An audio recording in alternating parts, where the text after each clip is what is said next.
इसरो और space sector के सभी वैज्ञानिक एवं इंजीनियर्स और मेरे प्यारे देशवासियों, आप सभी को नेशनल स्पेस डे की बहुत बहुत शुभकामनाएं। इस बार स्पेस डे की थीम है आर्यभट्ट से गगनयान तक। इसमें अतीत का आत्मविश्वास भी है और भविष्य का संकल्प भी है। आज हम देख रहे हैं इतने कम समय में ही नेशनल स्पेस डे हमारे युवाओं में उत्साह और आकर्षण का अवसर बन गया है। ये देश के लिए गर्व की बात है। मैं स्पेस सेक्टर से जुड़े सभी लोगों को, वैज्ञानिकों को, सभी युवाओं को नेशनल स्पेस डे की बहुत बहुत बधाई देता हूं। अभी भारत ने international olympiad on astronomy and astrophysics उसकी मेजबानी भी की है। इस कंपटीशन में दुनिया के 60 से ज्यादा देशों से लगभग 300 युवाओं ने हिस्सा लिया।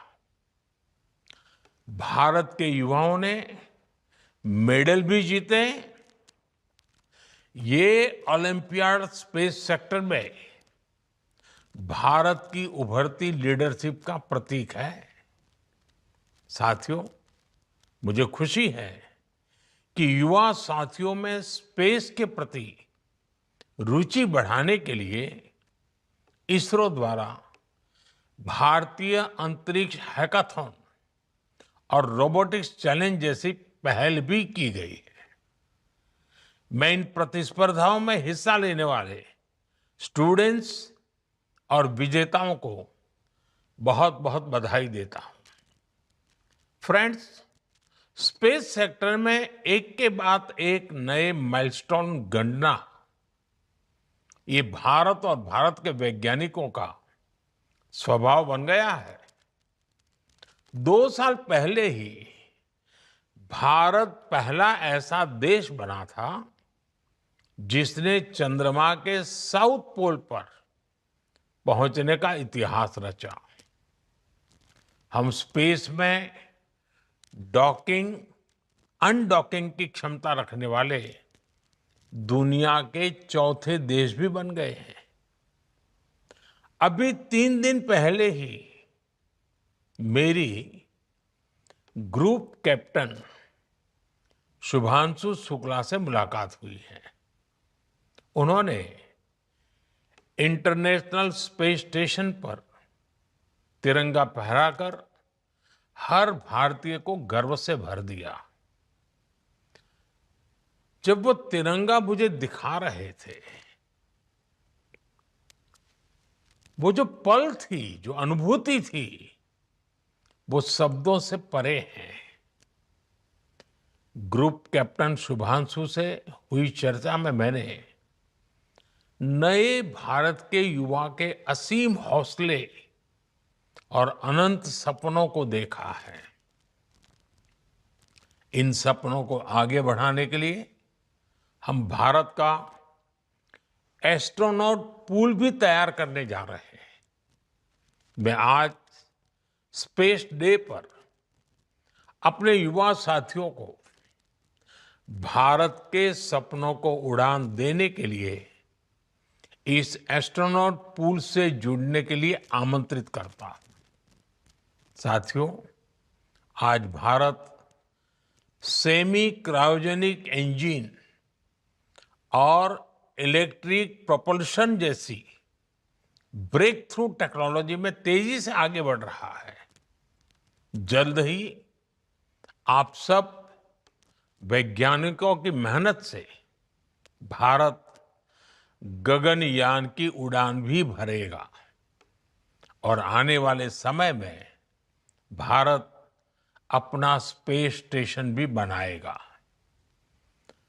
अभी हम मून और मार्स तक पहुंचे हैं।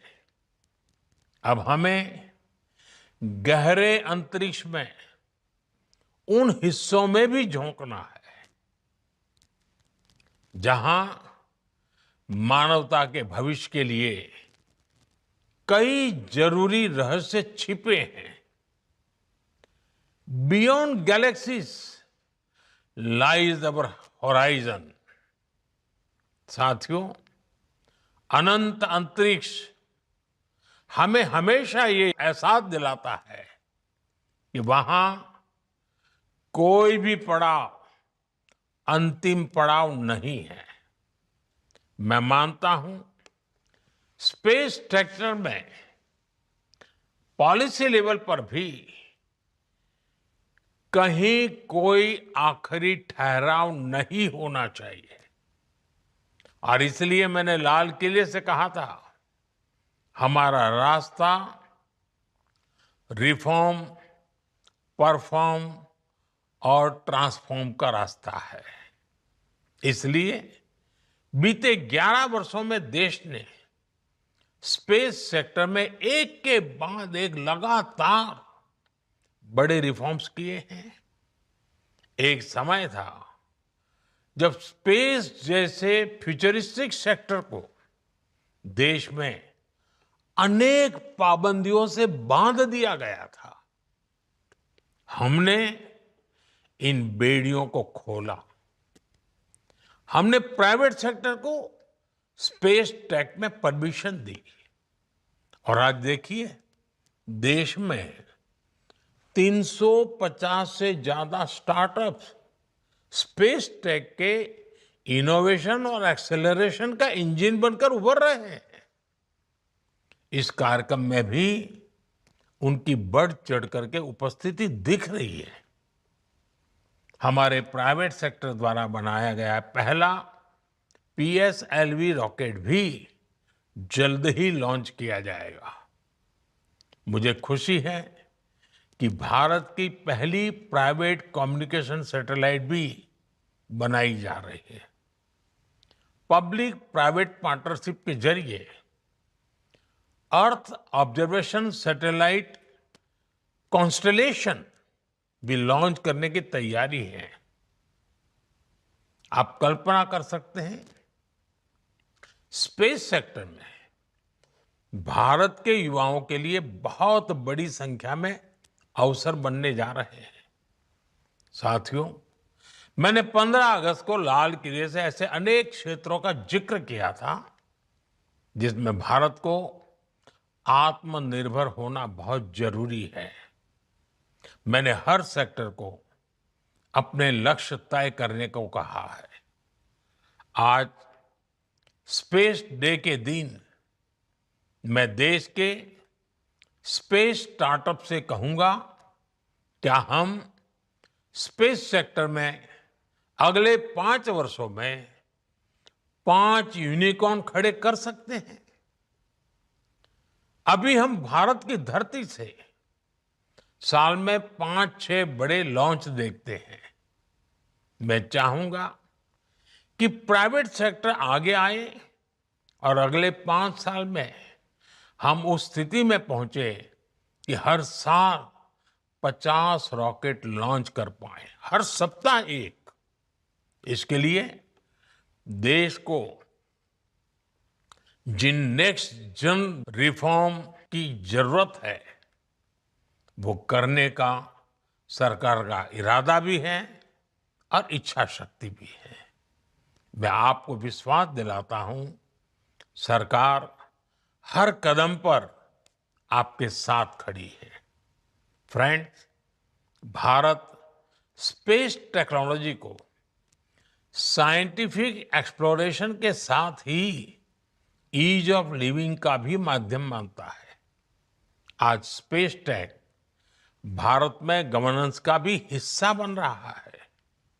फसल बीमा योजना में सैटेलाइट बेस्ड आकलन हो, मछुआरों को सैटेलाइट से मिल रही जानकारी और सुरक्षा हो, डिजास्टर मैनेजमेंट हो या पीएम गति शक्ति नेशनल मास्टर प्लान में जियो स्पेशियल डेटा का इस्तेमाल हो, आज स्पेस में भारत की प्रगति सामान्य नागरिकों का जीवन आसान बना रही है।